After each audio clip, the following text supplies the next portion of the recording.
Hello and welcome to Comedy in a Nutshell. I'm your host, Mark Duquesnoy, and in this podcast it is mandatory for Mark to make merry with the maestros of mirth, marvel at the magical mix of memories and mayhem, and muse at the amazing mosaic of merriment.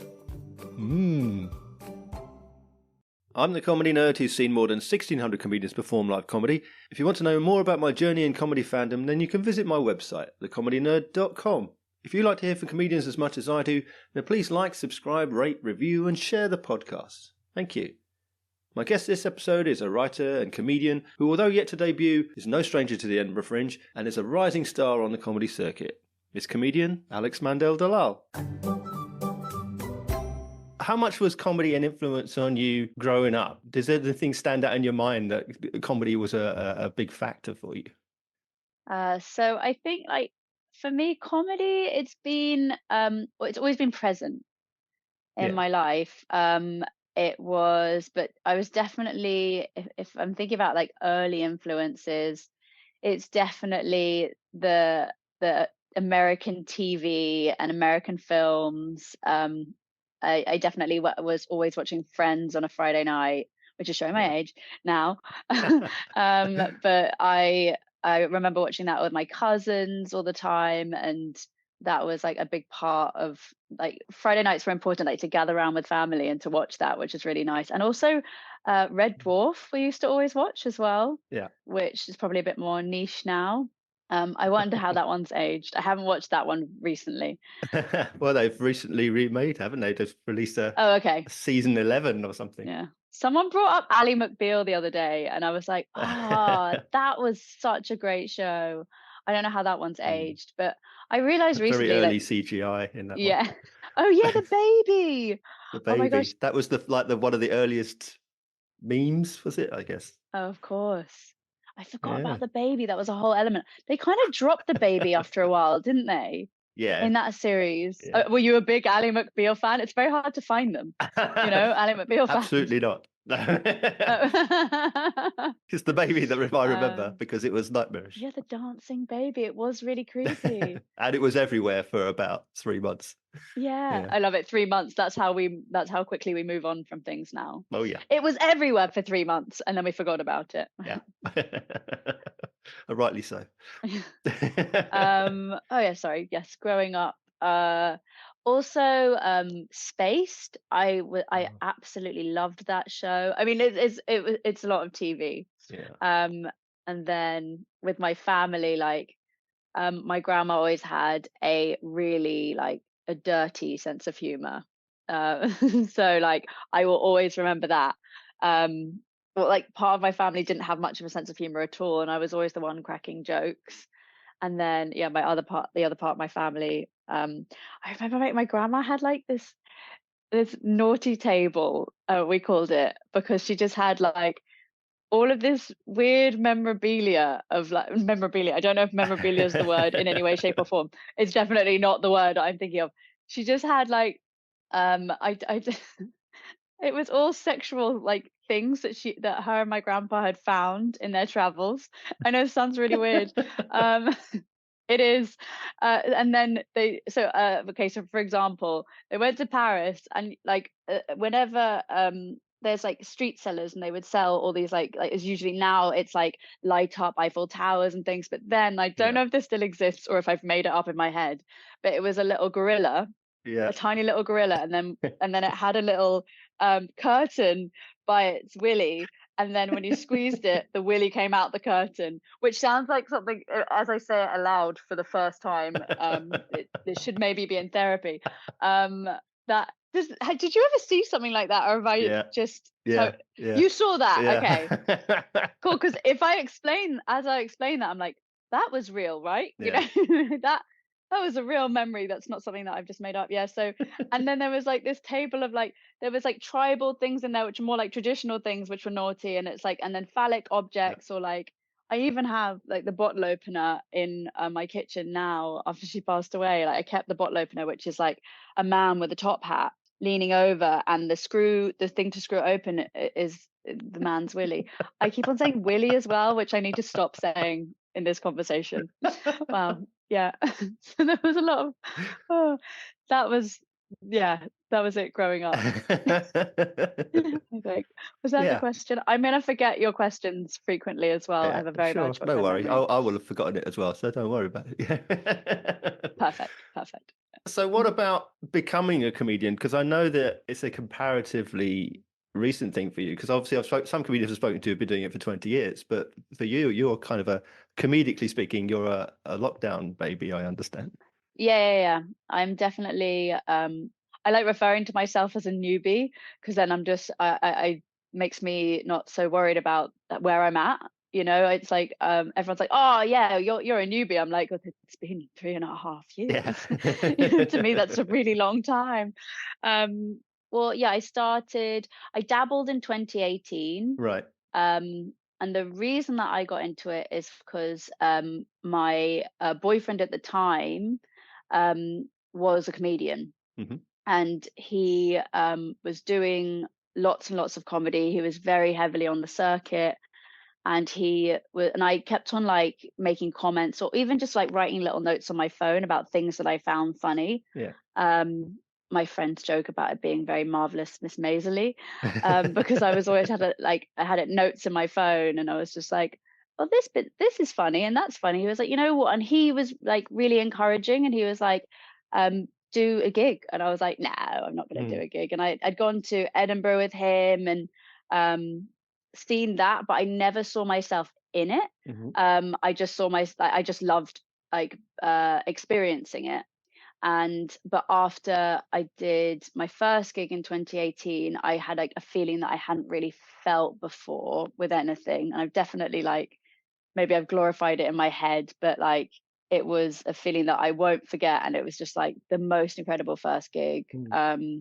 And I just felt like it did feel like kind of magic. And then dabbled for I had a quite intense full-time job for a few years, so just dabbled. And then when lockdown hit, Hmm. um it totally worked in my favor because I got furloughed. I really hate saying that, I sound so awful saying that, but like I got furloughed from my job, so that meant like and they also topped up our pay, which will never forget, because Mm. I felt like I always felt like Ferris Bueller, you know, when I with my hands up, just like, right, okay, let's Yeah. like I felt like I was being naughty, but I was because I was being paid to do nothing, and I was like playing hooky from school in some way. But I just remember just being like, right, what am I doing with my life? And um did like actually a whole load of like personal development work with a friend who's a coach. Mm. um and I just like looked at every element of my life, and everything kind of pointed to comedy. And in lockdown I set myself a goal of, and I think this was literally like April of the first ever lockdown when it all happened. I was like, in a year's time I'm going to do a show, and I left it quite open. Yeah. um that show didn't happen till because we were still in lockdown April the next year. But as a result, like I just pushed myself to start gigging, or to I think it was I couldn't even gig until May the year after. But I was like, I have to do this. And then suddenly, because I had all this free time in lockdown, I had time to write, Yeah. I had time to dream, I had time to I just had time. And I look back at that and I'm like, do you remember time? Time was great, right? Like, oh my God, time. I haven't seen it in a while. It just, everything goes by so quickly now. And I feel really, really lucky to have had that time, because I mean, I do feel like I would have found comedy in some way, but I Yeah. think that it would have been a longer journey, like had the pandemic not happened. Yeah. I always feel weird saying that because it feels like, well, thank God, you know, like that. But, oh, but Yeah. yeah, and that show was just an idea at that point, and I had no idea what. I think it was like, I'll do an hour show, Mm. um, and that actually ended up being what I didn't expect it to be, because I just thought I was going to write about living alone in lockdown. Yeah. And then in January 2021, I had what I refer to now as a lockdown breakdown, Hmm. because I got at the beginning of that month, in that January, I got a job, and after the first day of that job had that, what I refer to now as a lockdown breakdown, and in that moment I decided to record it because it felt like my truth. Okay. So many things like came out of me all at once, and then I after I like I said, 6 months later I listened back to that recording, so I'm really familiar with the story, because, and I'll tell you, I'll explain why. Hmm. um yeah, 6 months later I listened back to that recording, and this is before, as I was developing whatever the show was, but when I listened back to the recording I realized like it was actually like incredibly funny, the recording itself. Yeah. And so I made that the show. So my first show was me playing out that recording to an audience, and just telling them play by play how it happened, why it happened, and why to me it's funny now, and Mm. why that it's okay for them to laugh at it. Which in hindsight is completely mental for someone who's only been doing comedy for a year and a bit at that point, or however long you count it, because I count comedy from when I gigged, Hmm. but then you could count comedy from when I started writing. And but yeah, that was, yeah, head first, dived in. What, that word I meant to be saying. Doved in is definitely not it. Immersed. Yeah, immersed. Way better synonym. Yeah. Mm. So, I mean, it sounds like when you started writing, and obviously during lockdown, most people go immediately towards, learning Spanish and banana bread, but you went introspective immediately. And comedians talk about when they perform stand up, it's, oh, this is my therapy. Did you find it therapeutic to put everything down on paper? I really did, but I didn't realize that it was being therapeutic at the time. I think I was just like writing things down, and I think comedy just generally made me feel better. So it was therapeutic, but only in like hindsight, I think. Um, Mm. Having, after like going to therapy, and then when you reflect on things, you're like, oh, that's actually like that's one of my jokes, and I'm like, oh, actually I've already done this before, but I didn't realize that that's what I was doing. Mm. um it was, and it continues to be so therapeutic. It's like that is such an awesome part of comedy, or just like, I think writing in general, especially if you write about your own experiences, like endlessly rewarding. I think it was, I did a masterclass recently, and David Sedaris talked about it. I don't know if I'm saying his name right, but he was just saying like, oh, how lucky are we to be able to experience something as good or bad as it may be, and then be able to write about it straight after. Yeah. And I was like, it's so true. It's so rewarding, because like good or bad, like that is, I mean, I don't want to use the word content, Mhm. but like good or bad, it becomes part of you, and then it becomes the story of it. Yeah. But then sometimes it's a bit scary, because you're just like, wait, was that, what part of that was real, and what part of it was the bit that I fictionalized slightly in my exaggeration for the sake of the story. Yeah. um but yeah, I think it's, you're constantly kind of assessing that. That's another interesting point there about I've asked a few people, does an idea for a show or for a bit come, or how far after the event does it come? Does it happen immediately after, 6 months after, or even while it's going on? Like is the person being mugged thinking, I've got 10 minutes here, you know? Yeah, I think like for me, I need to process something first. Mm. Like I've definitely tried to immediately put things on stage, and was like, oh no, too much pain here. No one's finding this funny. This is just me airing it. And like Mm. that's the moment where you're just like, okay, well, let me assess this, like heal from it, and then work out why it's funny. Because it will be funny in some way, in some capacity. Mm. Um, you hope. I think that is the beauty of comedy. Like I almost feel like there is nothing that can't be touched. There are some really risky things, but like that's what's awesome about it. Um, Mm. and then I think like, and I shouldn't say this, but there are moments where I'm like, I haven't suffered enough. No, I haven't suffered enough. I've got nothing to write about. Yeah.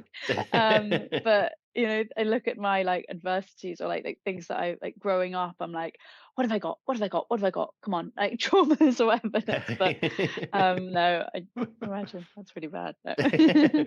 Yes, curse to this stable, well-adjusted home Yeah. life. Gosh darn, my parents gave me a good upbringing. There's a lot of comedians that just like they use that is their like, because this happened to me, I have become this, and like you hear that in so many success stories. Mm, And then I think I'm constantly, it's because I'm still at such an early stage, I'm like constantly working out the balance, because I think the balance is like, again, making sure that I'm like nurturing myself, making sure that I'm okay in order to hopefully quite like stably mm, um and considerately write about whatever it is that I'm writing about, and not yeah, put it straight on stage to the point where I'm like, oh, I gave it to everyone else before I dealt with it.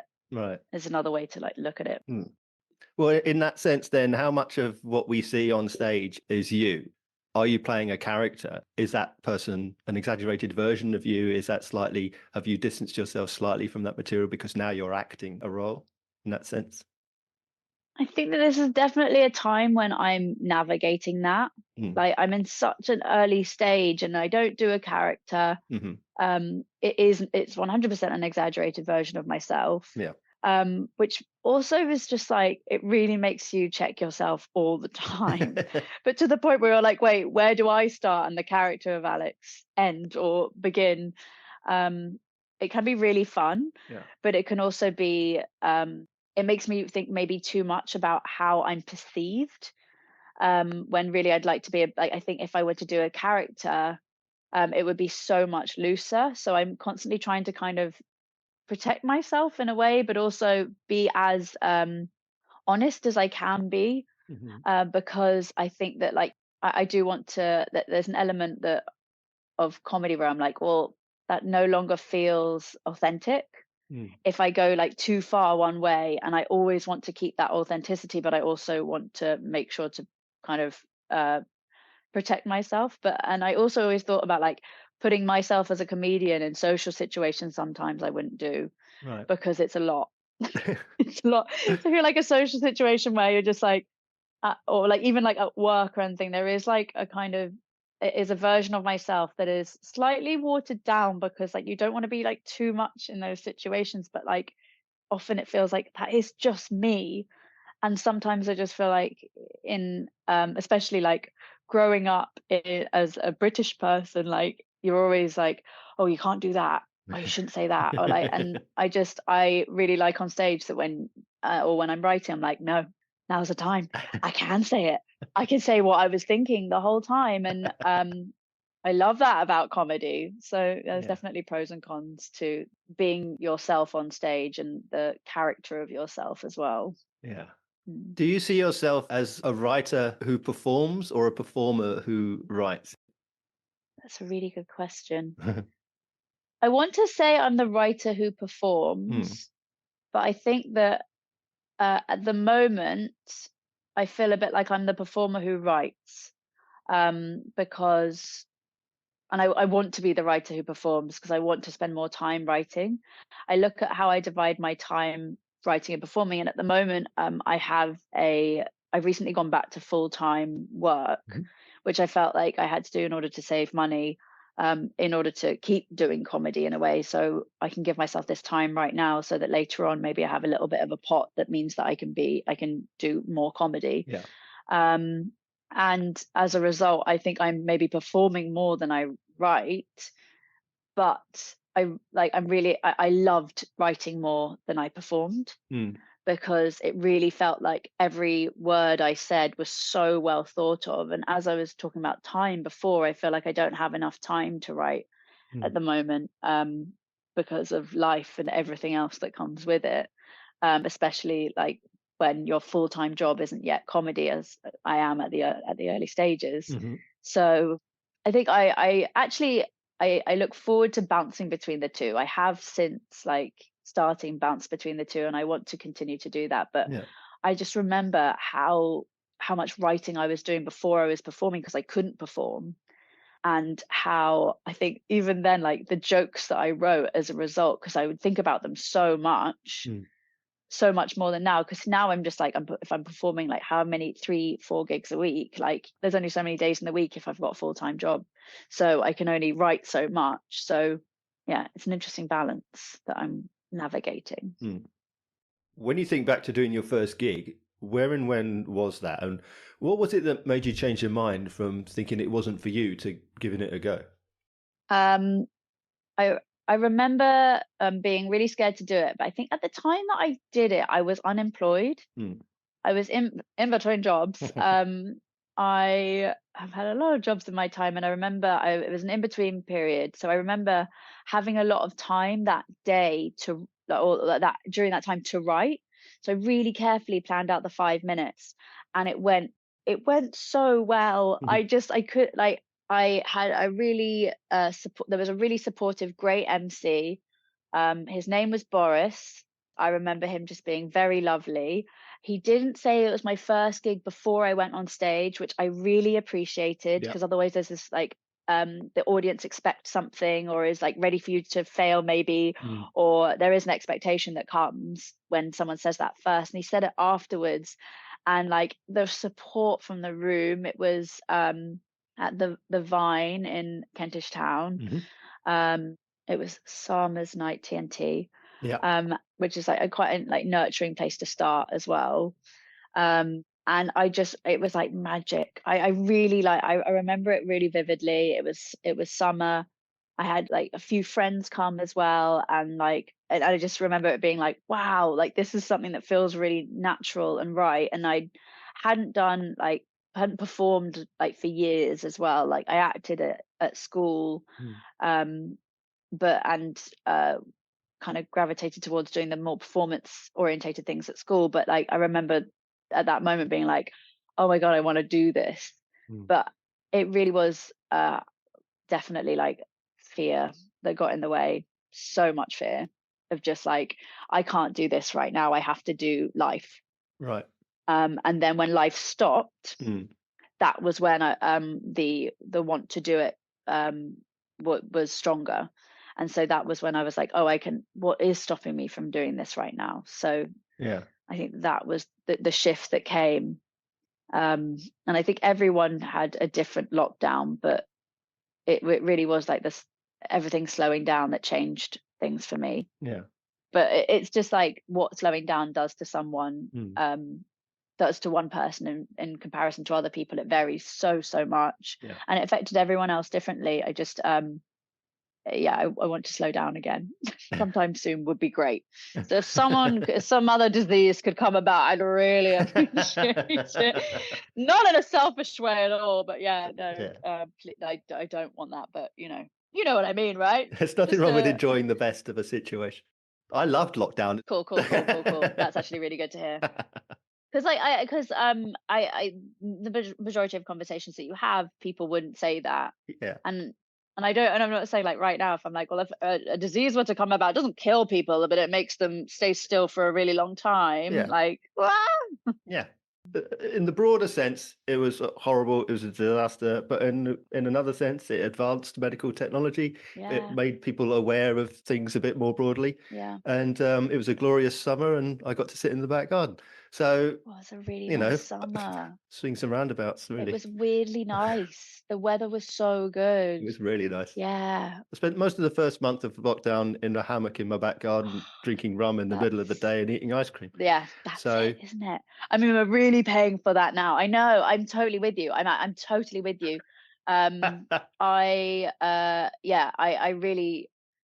had a little outdoor area, and I remember just being like seeing the trees, seeing the seasons change, and then the fact that the sun was out during that time, which I still think about now. That was such a good summer. yeah. But it was also, I moved in by myself in January 2020.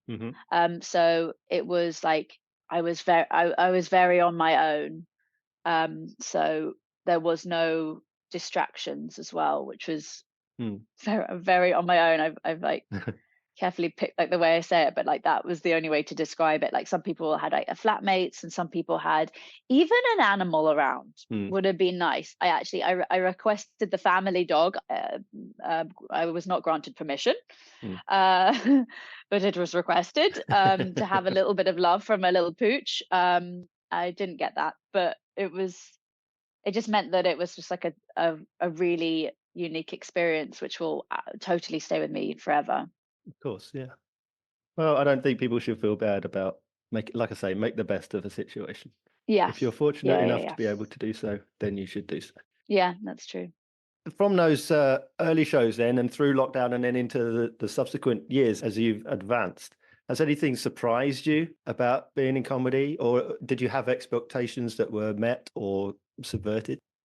I think like lots of things have surprised me, but like as I mentioned earlier, the reflective element Mm. is so awesome.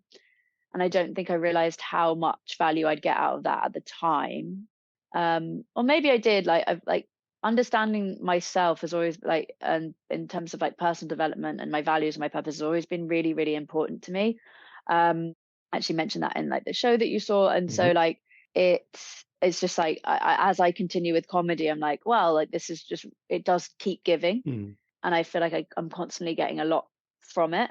But what has been there's definitely ups and downs. I think that I feel like I'm in a difficult time at the moment because before I've got like an agent, before I've got any like TV work or any a manager or anything like that, it is very much you being your own cheerleader, Mm. which when you have the time to be your own cheerleader, I think is fantastic. But when you're doing so many other things at the same time, just trying to stay afloat, Yeah. it's quite hard to be like to keep pushing yourself. I think this is a particularly difficult time.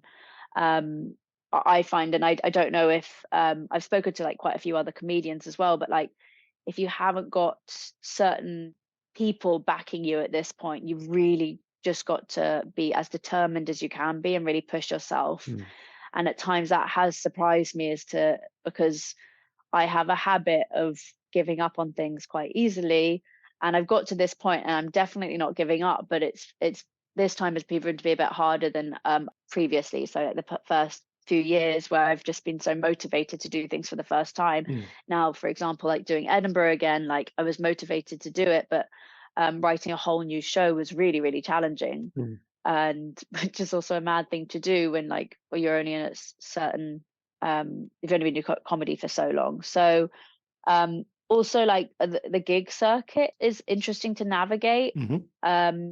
Especially like the London comedy scene is so there's so much going on, and I'm constantly trying to like book the best shows that I can, but there is still a lot of people that think that comedy goes a certain way and you have to do things a certain way, Mm. and I find that quite challenging at times. But I'm even watching a good TV show about it at the moment, Crashing, when he's navigating the New York scene Mm. and wanting to be a performer, but also just knowing like there's a way of doing stand up in New York. And it's just like if you want to be a stand up or if you want to write for TV, like you've got to decide like what you want and work towards it. Yeah. Whereas here it's like there is like an amazing alternative scene and there are different ways to get in with different crowds, but you really can like totally immerse yourself in it. And what has also surprised me is like the community that comes from it as well. Hmm.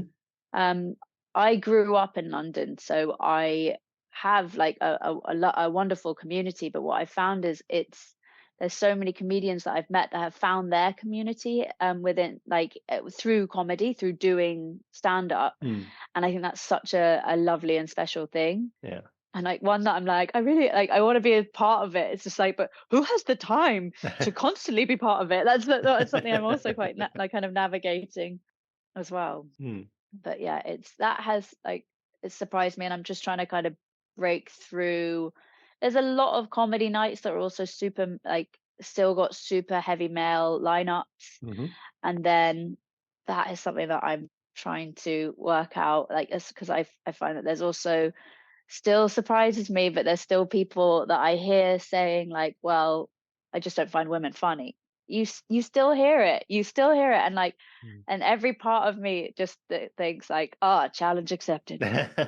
Just like in some way, I don't know why. And it's like, but at the same time, it's like I want to continue to do comedy for myself, but like it's, and that I'm trying to do what I can to challenge like to challenge that, but also by doing really really like maybe female heavy subjects, Mm. hence like what my current show is about, Yeah. which is egg freezing. Yeah. So you mentioned about Edinburgh, and obviously you've been performing at Edinburgh for a few years now. What was your overall impression of the festival? What was, again, it's the sort of things that surprised you, or what about the industry? What about the social aspect of it, putting on a show? What did all those things impress upon you? Edinburgh is your the best friend and your worst enemy. Like, no, but I more than anything, best friend. Hmm. Predominantly, Edinburgh is your best friend. Like, because, but equally, like you have moments with your best friend where you're like, you're being a bit of a dick right now. And I need to tell you that, because like it's got so many challenges that come your way, and there's just so much happening all at once. So I have always thought of myself as an extrovert. I've always thought that I was an extrovert, and then like in Edinburgh there are moments where I'm like, oh, I'm slightly overwhelmed, and then you kind of you assess like how many things you do when you're there performing, but like, and even if you're not performing, like the amount of like friends that have come up, they're like, I'm overwhelmed. And it's just like, cool. Like there's just so much happening all at once. It's just like it is like any other festival in the sense that like even if you were to go to somewhere like Glastonbury where you're like, there's so much happening all at once. Yeah.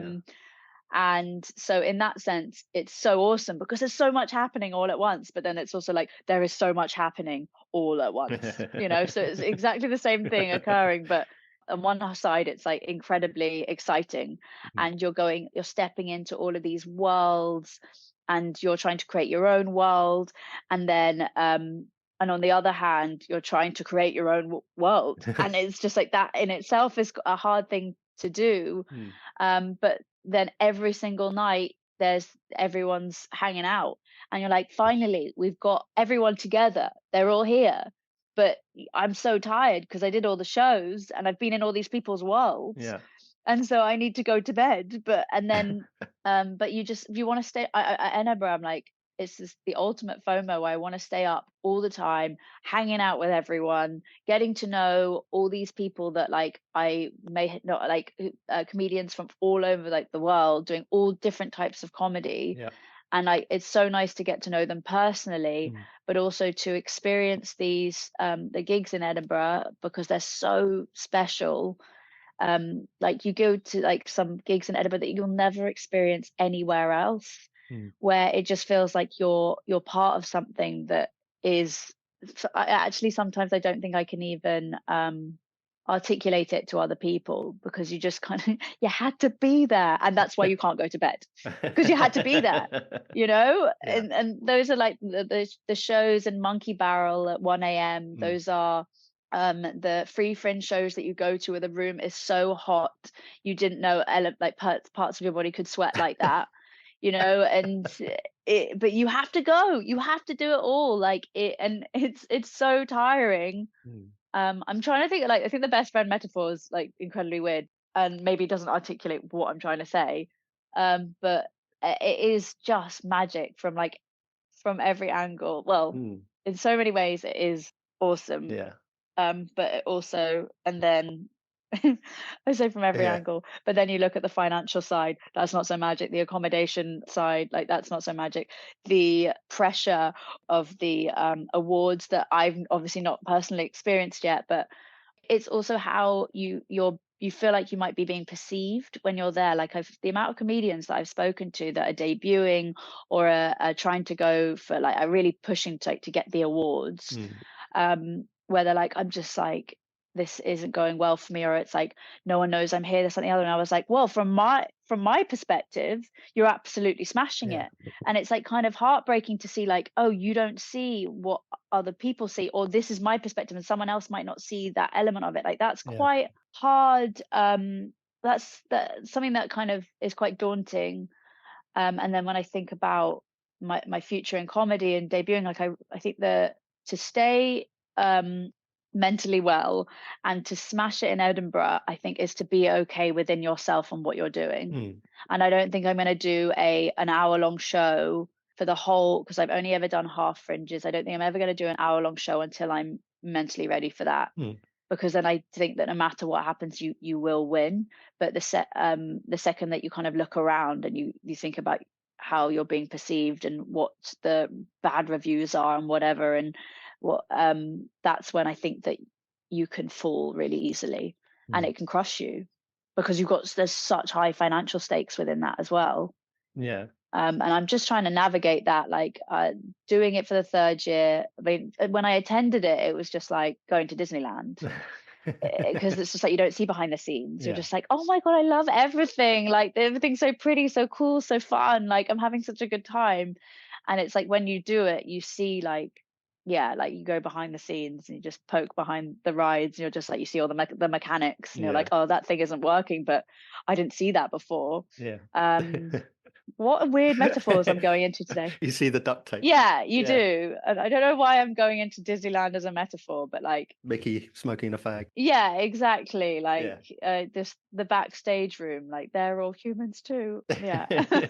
What am I even saying at this point? But yeah, I think there's just so much that goes into it's so big Yeah. as well. It's so big. Everyone's like, Edinburgh's a small city. I'm like, is it? It feels huge, and that's Yeah. a lot of hills It's a to lot of climb. hills. I got Yeah. a hip ache for the first time this year. I was schlepping Yeah. around a heavy bag with all my props and like I every day, and my accommodation was a 30-minute walk, Yeah. and so I got a hip ache. That's real, that's Oh that's yeah. the mechanics. That's behind the scenes. Yeah. Yeah. I like in Edinburgh to an Escher painting. So there's no downhill anywhere. It's always up. Yeah. Everything is up. So true. Even when you're walking down, it's up. It's up. Yeah. It's up. Yeah. So how about those shows then? There's the show that you did this year, Actually Lives and Breathes, but you've done previous shows with friends. So this year, although it wasn't yet an hour, was this the first time completely solo without having a support or other acts like on a mixed bill? Yeah, this was like the first time doing that. So last year, like, Mm. so the last two shows, I did it with friends both times Yeah. because for a combination of reasons, like I but like, one of the biggest things was, and I actually said it in the first show I did, like I've really struggled to make friends in comedy. I was talking about it before about people finding like community, Mm. and I think one of the very like bringers is a big thing at the beginning. Mm. And I think a lot of people find their community through the bringer, because they find people to bring to their gigs. In case people don't know what that is, like, Yeah. you need at the beginning when you're starting out, and I understand the bringer concept, especially when at the beginning when you're really shit. Like it's just like you got to at least bring a little bit of audience, because then that's your participation to it. But like I think there's a lot of comedians when they're starting out, their bringers become friends and vice versa. You support each other. Yeah. And at the beginning, I didn't really know this was a thing. And I was just like, I live in London. I've got all my friends I got my old school friends. I've got my parents. I'll bring them along. I've got my sister. I would always find like someone to bring to avoid like what I felt at the time was quite difficult of like asking a random comedian if they would come. Yeah. And as a result, if they would come with me and I would go to theirs. And as a result, yeah, I felt like I didn't really have much of a community. So the with friends element was a combination of like, I was trying to make friends in comedy, and I think I still am. And like to an extent, I didn't have it with friends this year. But like it was, yeah, an opportunity to kind of make friends within comedy. And I think it helped a little bit. Like, and at one point, I think there was one comedian that was just like, I don't know why I'm here. And I was like, oh no. It was like, you're here because because you're an amazing performer and I wanted you to be here, because like it's like it didn't ever feel like it was like an opener, which now I realize is a thing, like, because but at the time I didn't really know what I was doing, and I was like, can you be my friend, which is essentially how I worded it to most people, to most comedians. And then I think I have made some friends from it, but some comedians that that joined Mm. me for those shows at an early stage still aren't my friends, and I really want them to be. I'm gonna give you their names. They are no, I'm not gonna do that. I'm not gonna do that. I'm not gonna do that. But I do really remember that person being like, "I don't know why I'm here." Like it's just like, "Oh no." Um, and so yeah, so but those shows, like it was it was an opportunity. I was like, oh, I've got this stage time, and like these are really awesome comedians that I'd seen and loved. And so I wanted to like have them join me Mm. and do the show essentially together. Yeah. And in the first shows that I did, I actually tailored the performance around the comedian. So I do like an introduction, bit of music at the beginning, and then the comedian would come in, and then I'd continue with the show. Mm. Which, when it's a show about you having a lockdown breakdown, in hindsight, is a truly insane thing to do. But it's somehow, I think, looking back at the recordings of it as well, which I have done recently, because I was like, was that awful? Like, it kind of worked. It, I don't know how, it just kind of worked in a way, I think. But also equally, I understand why that guy was like, I don't know why I'm here. I think I asked them to talk at the beginning as well. I was really ambitious, and I asked the comedians to talk about something that was like meant a lot to them. And I think that for some comedians, especially ones that are more like character comedians or whatever, they were just like, absolutely not. And I was like, okay, okay, you do you, I'll do me. Yeah. You said there about people that you've watched, people that you admire. Are you still able to watch comedy as you once did, or do you now watch it with the comedian's eye? No, I really want, I still watch it with, I don't like to peep behind the curtain. Again, this metaphor. But like I do, there is a part of me that is just like, oh, I see what they did. Mm. But I still, I know that, I think the non-academic human that I am is, I don't learn like, I know that I should, for the sake of writing better comedy, but like all of the techniques and everything, Mm. like I know what they are and the concepts, but I don't like being so aware of them and like, this is a throwback, or like this is a callback. Jesus, that's why I'm really bad at like that's what I'm trying to say. That's a callback, and that's that, and like just analyzing that. I really, I know I kind of do to an extent, but I really do want to keep watching other comedy and being like, I just enjoy it for what it is, Mm. and not thinking like, oh, they could have done that there, or I would change that there. Um, Mm. because like that for me, I think with anything, like experiencing something with like a childlike gaze, I just like, it's the best way to experience something. Mm. So I guess I want to continue to do that, and as time goes on, I won't do it as, I won't be able to as much. But I think I've got quite a good ability to forget things when I want to. So maybe I will. Hopefully I will. Can only hope. And as you said, you haven't yet done an hour. Your debut is yet to come. Do you have targets set in your mind about what that path might be when you get to debut, or bills that you want to be on with certain people or venues that you want to play at? So one of my objectives this year was to write like 5 to 10 that like I really like felt was totally my like truth, or was just totally as sharp as it can be, but it's still my truth in some way. And I'm actually like, how, what are we on, September? I'm still not there with that exactly. And I think that shows that I'm very much, I think that your debut, to me, the best debuts is when it is wholly that person. But like specifically, obviously, again, when you're not doing a character or certain things, because Mm. I actually think it actually works both ways, because watching like Joe Kent Walters doing Frankie Monroe, that was absolutely amazing, Yeah. and that was a character. And but it just felt like that world was, and I think I'm going to going back to the elements of the world there, because like there is this world that someone's able to create, and at the moment I don't think I'm able to create that world for myself, and until I can, and I know what that world is, and whether, and that story will become a more rounded story as a result of it. So like there were some debuts I saw this year where I was just like, wow, that's you, man. That is 100% you. And like it's the character of you, sure, but like it felt like I could see like when it was like authentically them. Mm. And that I don't want to make a have a like I always also feel like, sorry, debuting as a concept, it makes me feel like I am on the OC and it is Cotillion, and I'm Marissa and I'm debuting, and it's so ridiculous. I don't know if you know that reference, but Yeah. it feels so ridiculous. Like to debut, it just feels so silly.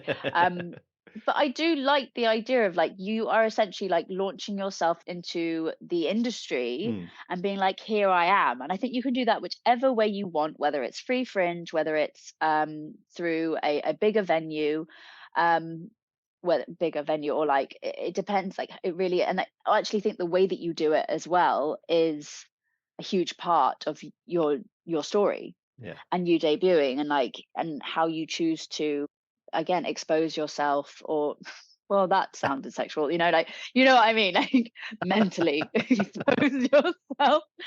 That's a different type of show altogether. Now that you've said that, yeah. Yeah.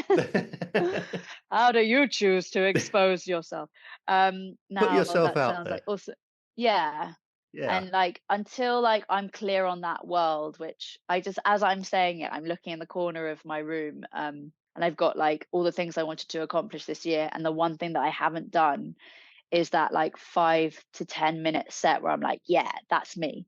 And until I think like I'm really a bit more clear on that, then I mean it's building up. I mean, like the created a song this year for the first time, and I actually think that that was a way to tell a story that felt like me, Yeah. because it was like so the MC bit that you saw. Right. Did you? Yeah. Yeah. Hmm. That felt like I think that felt like me, but it was what I was familiar with. So I was telling the story about freezing my eggs through the garage MC, Yeah. as being a garage MC. Mm. Growing up, I listened to that music all the time. And actually, I remember like when I was really young, I hated it, and then suddenly I absolutely loved it. And then so now it just feels like the best way to tell a story is by the best way to tell a story is by using that. And I think that understanding that about yourself or yourself as a performer just comes with time sometimes. Yeah. I had no idea that I would put those two elements together, but me having a CD that I listened to so much that it scratched, because I'd put it in my CD player so many times, and then years later telling the story of me freezing my eggs through the music that I was listening to. I would never I would never have been able to put that together. But like I think that's why if I ever debut, that's a really positive way of looking at it. If I ever debut, if I like when I'm ready for it, like it's got to be like that. It's got to feel like totally truthful, and Mm. I just like with hopefully nothing missed, which is so ambitious, but I don't want to rush it. I always felt like, oh, in this long I'm going to do it. I mean, for God's sake, I thought that I was going to do that debut show. I was ready to do an hour before I'd even started doing comedy. So Yeah. like, it's so silly. It was just like, I'm going to do an hour in Edinburgh next year. Oh my God, March 2020. That's so ridiculous in hindsight. So, what then have been the best and worst moments you've had in comedy so far? Okay, this is good. Okay, right. Best moments. So I think the best moments have been the unexpected moments for sure. Hmm. I emceed a gig, and it was a full room, but like a classic kind of underground room. It was um it's actually it was shtick, All right. Mm-hmm. and I love doing that night, and it's been passed over to comedians through the years, and I've gone through a stint of emceeing it, and there was just like one night where it was just a packed room, everyone was just like ready for it. Every audience member was just like in it. Everyone was in good spirits, Mm. and that all the comedians were on point. It was accidentally a predominantly female lineup as well. And the gig itself was just like magic. Was so, I have to stop using magic as to describe it, but like it was such a special gig, and I just remember being like, oh, like this is why I'm doing it. Like it doesn't have to be like the moment I was headlining live at the I was doing live at the Apollo, or is headlining this festival. It's just like I Mm. think I've realized that those little moments, or like when you have someone come up to you after those gigs, it's like that was such that it felt like such a special gig tonight, and I was like, it did. And you have these moments where it does feel like a really special gig, and you're just like, oh, this is what it's about, Mm. and it brings people together, and it's um I don't think it's just something that I didn't even know existed before. And so like that's been like that one gig, and then many other moments within like the in these like dodgy comedy clubs, which is like essentially like basements turned into awesome like rooms for comedy. Mm. um and like those have been like the highlights, I think. Like, and there are definitely um, moments where I'm writing and I have like a breakthrough, uh, which just feels so good. It's like the feeling where you're like, yeah, I mean, it might not perform well, but you feel so good at that moment. And then, but then it's so funny because like, equally, there are also moments when you do certain gigs and you're just like, and it's just like, you have like a really weird audience, and you're just like, I don't know what's happening. It's not just you, or like they react weird to someone else. I actually like, oh, like this is before I'd even started comedy, I watched a comedian get attacked on stage, and I actually think that that is what got me into comedy. So saying like at the time it was like the most shocking thing I'd seen, but Mm. it was a combination of how the comedian reacted to it, and then how it made the whole room and every human being in that room come together as a result of it. And I just remember like I still think back on that, and I'm like, oh yeah, that is how it can be. Like Mm. if you've mastered the art, I think that is good comedy. Yeah. And I want to be able to create that. And I think that's what happened that night in the random night, which I didn't expect anything of. I just think brought everyone together in a way that is what I think makes it for me, especially at the moment. I might not say that in years to come. I might be like, I'm not doing those gigs anymore. No, thank you. I think that you're not a proper comedian if you're not doing those smelly clubs. You know, like you got to do it. You've got to do those rooms. You Yeah. have to. Yeah. Yeah, you forever. It's a pledge. Yeah. So ups and downs. So have I answered the question? Yeah. Ups, highs and lows of it. I'm sure that there's a lot more to say, and I'm sure like I'll look back and I'll be like, oh, there was that. That was a really great moment as well. Yeah. But some like that, just everything coming together in that the last show that you saw, when it all comes together, I think it's also Mm. like it's sometimes it's the first shows that you do when you've been working so hard on a show, and maybe like you're a certain amount of time past your last preview, or the last work in progress to the next one, and you've actually worked so hard on it, and you Yeah. perform it, and then it suddenly comes together in a way that you hoped for but also didn't expect. That's also like Yeah. a moment where you're like, yeah, Yeah. it's comedy, it's amazing. Yeah. I think it's interesting, and I mean, I can only speculate, but to my mind, when you've been doing comedy for a very long time, you get very good at it. And then, although you might work hard at putting the show together, it's nothing like the amount of work you did early on, because then it's like blood, sweat, and tears going into it. And in all honesty, it might not be very good, but you've worked so hard on it that although later shows might be much better, it's the weight that you've put on yourself to get it Yeah. out onto the stage for the first time or the first few times. Is that Yeah. fair to say? Yeah, no, absolutely. And I almost like, I think that they're obviously like comedy, it's a muscle.